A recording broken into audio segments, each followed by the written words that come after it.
खडसे साहेब, आपण काय सांगणार? आप कार्यक्रमाला उपस्थित झाले होते. त्यांचं हिंदी उद्या राष्ट्रीय स्वयंसेवक संघाच्या माध्यमातून हा कार्यक्रमाचं आयोजन केलं होतं. महान क्रांतिकारी ख्वाजाजी नाईक यांच्या स्मारकाचं उद्घाटन या ठिकाणी केलेलं आहे आणि त्या उद्घाटनाच्या निमित्तानं माननीय देवेंद्रजी या ठिकाणी आलेले होते. या कार्यक्रमाला आम्ही अपेक्षित होतो, निमंत्रण आम्हाला दिलेलं होतं. व्यासपीठावर या ठिकाणी मंत्री महोदयांनाच फक्त बसण्याचं स्थान होतं आणि राष्ट्रीय स्वयंसेवक संघाचे जे प्रचारक किंवा धर्मजागरण प्रमुख आहेत तेच या ठिकाणी बसलेले होते. बाकीचे सर्व सन्मानाने आमदार आणि माजी खासदार वगैरे यांना VIP पक्षामध्ये सन्मानाने बसण्याची व्यवस्था केलेली. भाऊ, या ठिकाणी आत्मदानाचा प्रयत्न केला, काळे झेंडे दाखवले, काय सांगणार यामध्ये? बघा, जिल्हाच नाही तर पूर्ण महाराष्ट्रामधला शेतकरी आज हवालदिल आहे. कर्जामुळे तो आत्महत्या करतोय. जळगाव जिल्ह्यात फार मोठ्या प्रमाणावर आत्महत्या अलीकडच्या कालखंडामध्ये झाल्या.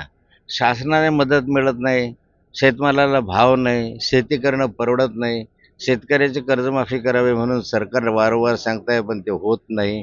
आणि या सगळ्या याच्या विरुद्ध निषेध म्हणून त्यांना काळे झेंडे दाखवण्याचा कार्यक्रम विरोधी पक्षाच्या माध्यमातून आज झाला.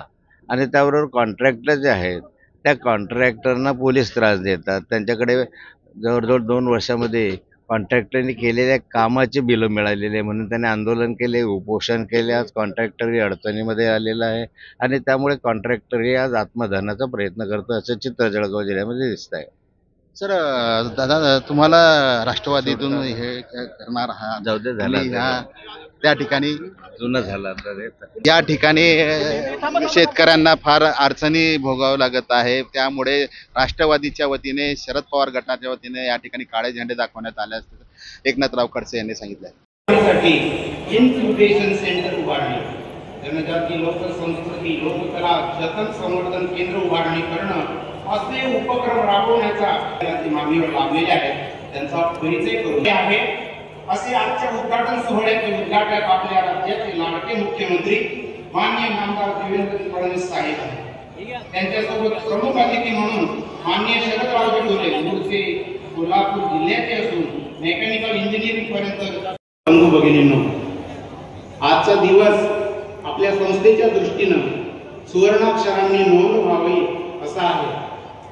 तत्कालीन आणि आताचे लाडके व राष्ट्रीय स्वयंसेवक संघाचे सरकार्यवाह माननीय भैयाजी जोशी यांच्या शुभ हस्ते ख्वाजा नाईक स्मारकाचं भूमिपूजन संपन्न झालं होतं. त्याला माननीय नामदार गिरीश भाऊ महाजन तसंच माननीय नामदार गुलाबरावजी पाटील यांचं मोलाचं सहकार्य लाभलं आहे.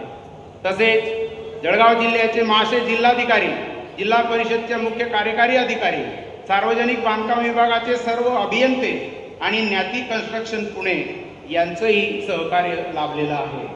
आज स्मारक महाराष्ट्रातील सर्व बातम्यांचे विश्वासार्ह व्यासपीठ. सकाळच्या सर्व सोशल मीडिया प्लॅटफॉर्मला लाईक, फॉलो आणि सबस्क्राईब करा. तसंच सर्व नोटिफिकेशनसाठी बेल आयकॉन प्रेस करायला विसरू नका.